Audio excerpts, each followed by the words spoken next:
it's Steve. Today we'd like to show you how to change the timer knob assembly on your washer. It's a really easy job. Let me show you how we do it.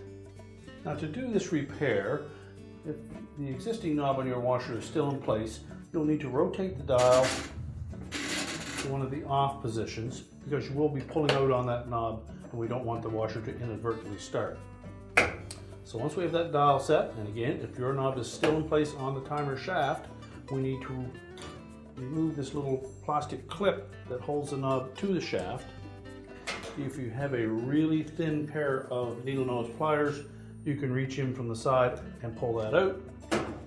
Otherwise, you'll need a blunt screwdriver, and then we'll force it off that shaft, or we can remove the old knob. So to remove that clip on the timer knob, we'll just rotate it so that the forked end of it is pointing up, or so that you have access to it. Take a blunt flat blade screwdriver and then try to push that clip away from the shaft as far down onto that as you can push it on either side.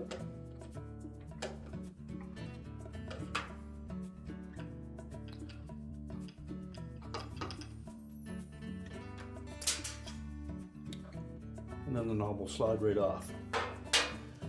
Now to install the new one, you just make sure that that clip is fully inserted onto the hub of that knob, and there's enough flex in it that if we push it onto the timer shaft, it's tapered and it will slide right over, and the clip will lock into that groove on the timer shaft. So just line it up and push it straight on. It will lock in place. And just check to make sure that knob engages.